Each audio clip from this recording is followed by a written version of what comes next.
When we play a bit of canned heat, you know we're going up the country, and this time we are going up to a place just outside of Toowoomba in Queensland where we find Alice Webb. Hello, Alice. Hi, Neil. How are you? Doing very well, thank you. I'm tipping in Toowoomba tonight to be a bit breezy. Is that true? It gets a bit cool up there, doesn't it? Oh, well, you know that I'm one for travelling, so today I'm not actually in Toowoomba, I'm in Tamworth. Of course you are, yes. If I had have known that, I would have played a country song instead of Video Killed the Radio Star.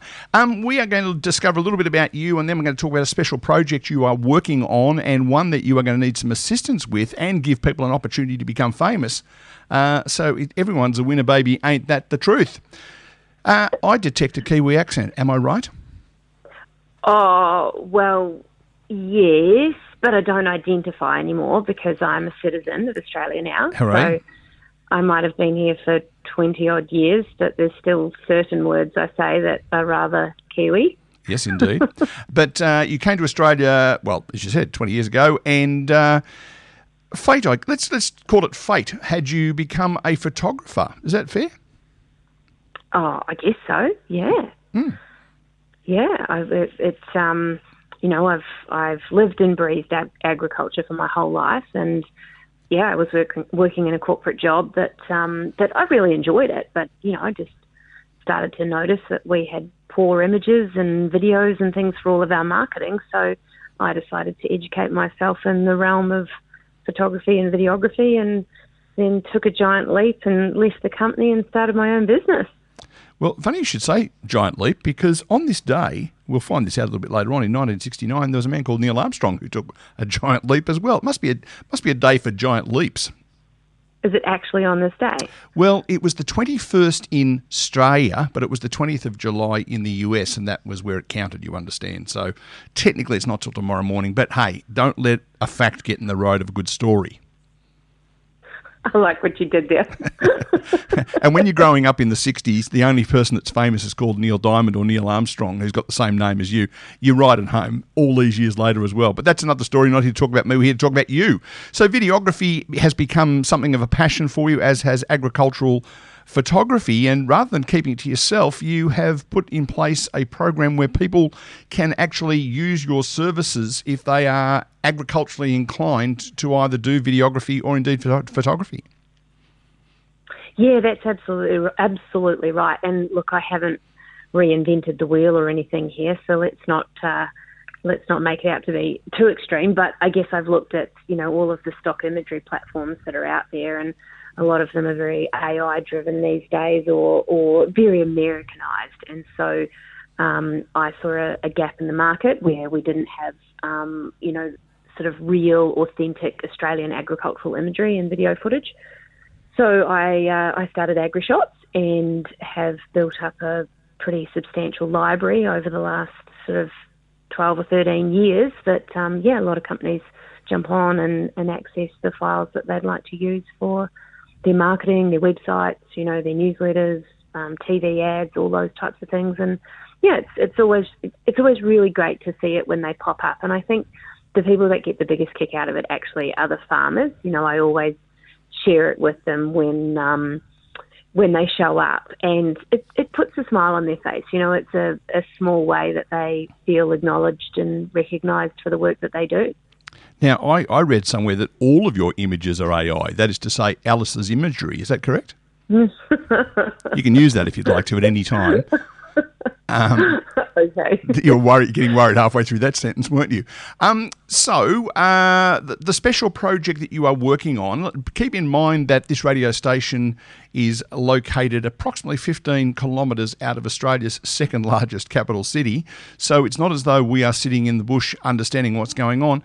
Tell us a bit about the project and tell us why you think it's important that you take that project on. Absolutely. So I've started a project called This Is Revealed. So we're creating a documentary really to look at connecting city people with where their food and fibre comes from. So, we often hear that the city-country divide has got bigger and bigger, and, we no longer have our country cousins that we go and spend holidays with and things like that. And, we've got more and more disconnected from where our food comes from. It's easier than it ever has been to buy, food and fibre and things like that, but often harder to understand. And sometimes when we have more choice, we actually end up relying on more shortcuts like price, labels, habits, headlines, marketing, what's familiar, what our parents did, what our grandparents did. And sometimes those shortcuts and those beliefs and assumptions we have can shape what we believe and how we do our shopping. So, we're really wanting to take city people, which is why I, tapped in to touch base with you tonight and your metropolitan audience, because it's the metropolitan people that we'd love to take on this journey where we actually spend 2 days filming. So the first day we do a whole lot of behavioural science type experiments. So they're a lot of fun. You meet other really curious, wonderful humans from around the country, and we do a heap of experiments. Sometimes they're in supermarkets, sometimes they're in kitchens. It differs a lot. And then the next day we actually go to a farm, and you get to go and talk to the farmers and ask all of the questions that you've got and experience what happens on a given day at the particular farm that we're covering for that episode. So, we've had some wonderful moments with participants where they've, come in with big assumptions about things, and then when they've seen sometimes, what can be pretty complex operations, they've realised there's a lot more to, the simplicity of how we buy food as to what's behind in the making of it. I think the other thing that's really important, at the risk of getting all nationalistic on you, is that, when you go to one of the big supermarkets, whether it's one that's got a red sign out the front or one that's got a green sign out the front, or indeed one that's got 3 letters out the front, any of the supermarkets, if you go and buy, a packet of 10 sausages, or you go and buy some lamb cutlets, or even vegetables, you've got no idea where they're coming from. Are they coming from a farm just outside Mudgee, or are they coming from a farm just outside the capital of Cambodia? It's really hard to sort of get your head around what that is and the importance of that to the Australian agricultural sector. Yeah, absolutely. And we're certainly not here to convince people to change their thoughts or to tell them what to think. We're actually really interested to see what people have to say and provide an environment where, people, city people, and I mean that beautifully, I don't mean that rudely, but where people who have otherwise not had anything to do with agriculture can have a really open discussion with, people on farms and ask all of the questions that they have about farming and get them answered in a way that isn't going to cancel people. We're not here to generate drama and arguments. We're here to build great connections that we actually hope will continue to go, onwards into the future, and that those participants, might keep in touch with those farmers and continue to catch up. You and I have spoken on a number of podcasts, and one of the things I always say to people at the end of my podcast episode, they always thank me for the opportunity. And I say, if I was to ring you up and say, Alice, can we chat for half an hour? That's got weird written all over it. But if I ring you up and saying I'm doing a podcast, would you like to talk to me for half an hour? Yeah, absolutely. Well, it's a bit the same with this, isn't it? No one's going to sort of get in their car and drive up to Shepparton and knock on the door of a farm and say, hello, can I chat to you about your farm? It's a very unique opportunity that you're facilitating, where people who generally are not going to talk to one another without it feeling a bit weird, they've actually got that opportunity. That's right, and it's often this double-edged sword. Farming people can often go, city people don't care about where their food comes from, and I'm actually, advocating for the city people, going, well, actually, how often do you go and ask them about what they do and how their life works? And there's normally silence to that question. It's like, that's right, this street goes both ways, and so there's those elements of, it's almost like a different language, agriculture. When farmers start talking the language of farming and hectares and tons per acre, and how much N is in the ground. Yeah, all of those things. The average person goes, what? Yeah. And no one wants to look like they're asking a silly question. But that's what's really cool about, this space, is that no question is a silly question, and no one's going to be, spoken to or answered in a way that makes you feel like you're silly. And you get to get as involved as you'd like to. We've had participants that have helped to, move chickens and got their hands dirty, and we've had participants that, helped with processing cattle in the cattle yards, and we've had participants that wanted to drive cotton pickers and, be in tractors and move irrigation, and it's, and pick produce. We've had them put on the apple picking bins and pick apples for the day. So you get to dive in and be as involved as you'd like to. And we say, everything's on the table, nothing's off limits. You can ask all of the questions that you've got to ask. So it's a really wonderful couple of days. I won't lie. There are a couple of really big days, but we look after you, we feed you, we accommodate you. You're in a really safe environment with a really great crew of cameramen and participants. And look, we haven't had anyone come away from the experience, who's had a bad word to say. In fact, most of them have said, I never thought in my life I'd get to do something quite like that, and they absolutely loved it. So, yeah, and I guess what we're looking for is people who have had nothing to do with farming and agriculture, but who are really curious about, different things. So we've got 2 episodes coming up. We've got a piggery episode, so we're really keen to talk to people who love pork and bacon and all things that are pork related. And then we've got a dairy episode in Tasmania, so people that love, yogurt and cheese and ice cream and milk and all the good things. If people are into those types of foods and have never been to a dairy or a piggery, they're the people we'd love to hear from. So the first episodes, you'll be really hamming it up, I guess, and then you're really looking for the cream of the crop in the second one, are you? Only you can come up with these puns, Neil. Sorry, I'm milking it for all I've got. So let's suppose we've got people listening to this and going, that sounds like a bit of a hoot. And I guess the most eye-opening component from my perspective was, and we're going back to the mid-1800s here, when I was in my 20s, I was asked to go and babysit, I don't think that's the right word, but let's run with it, babysit a goat farm just out of Shepparton for 2 weeks. And I thought to myself, this would be fun.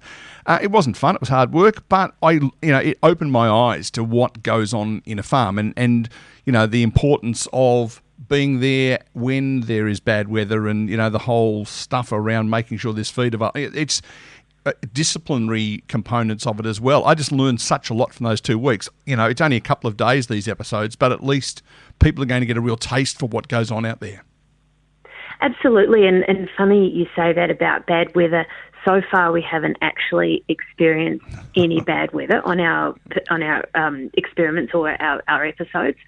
So I'm really keen to have a couple of days of bad weather, because I think that adds that other layer of, hey, farming happens, rain, hail or shine, and no matter what the weather is, these guys have to turn up, they have to go to work, they have to tend to animals and do all of those types of things. And so I think to put yourself in their shoes for, a day, if it's wearing gumboots and a raincoat on a farm, it helps you to appreciate it. So you need some people. That sounds like what... there are some prerequisites. Yeah. I'm assuming if you're going to the piggery one, you need to be someone who eats pork. And I guess if you're going to the milk one, you don't want someone who's lactose intolerant.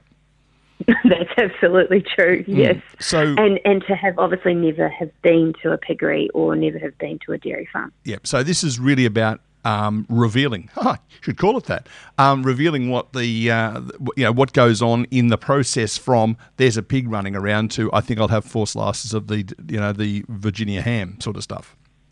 That's right, yeah. And we're not looking for people who, have specialist knowledge. You can have strong opinions. You can have no opinion. You can be completely unsure. Yep. What matters is that you're open enough to ask questions, experience something firsthand. You've just got to be a little bit articulate and you'll soon get used to having cameras jammed in your face. It's a bit daunting for the first 30 minutes, but you soon forget that they're there because you end up talking to each other and having a lot of fun. Yep, excellent. And you have to be articulate. That's why I've never been on any of the episodes, obviously. Alice, if people are listening to this and going, yeah, I'll have a crack at this, how would they best get in touch with you? So there's a couple of ways. You can look up thisisrevealed.com and put in a submission there, or you can just look it up on social media, which is Revealed, and they can find us on Facebook and Instagram and LinkedIn. I think we're on TikTok as well. You're all over the place. So whatever takes your fancy. So thisisrevealed.com? Yes. Yep, okay. Thisisrevealed.com. Go there, because I'm assuming if you go there, all the social media links are there as well. But if you're on social media, get on, even if you are not someone who is going to participate, get on and have a look at the social media. Follow Alice's pages, because it's something that's really important. It's important messaging for people both from the city and the country, and I think your support by liking and sharing posts would be something well received, I would have thought. Yeah, that would be wonderful, Neil. It's a great journey for everyone. We're not here to promote agriculture and push an agenda. It's about connection, and everyone's got something to learn. So often we find ourselves in the supermarket and there's actually a lot of choice. And we sit there and go, which one do we pick? And, half the time people have got to try the kids with them, so they don't have the luxury of actually taking their time to look at what they're buying and think about what they're getting. So yeah, I never take this is an opportunity. A parenting advice: I never take my kids grocery shopping.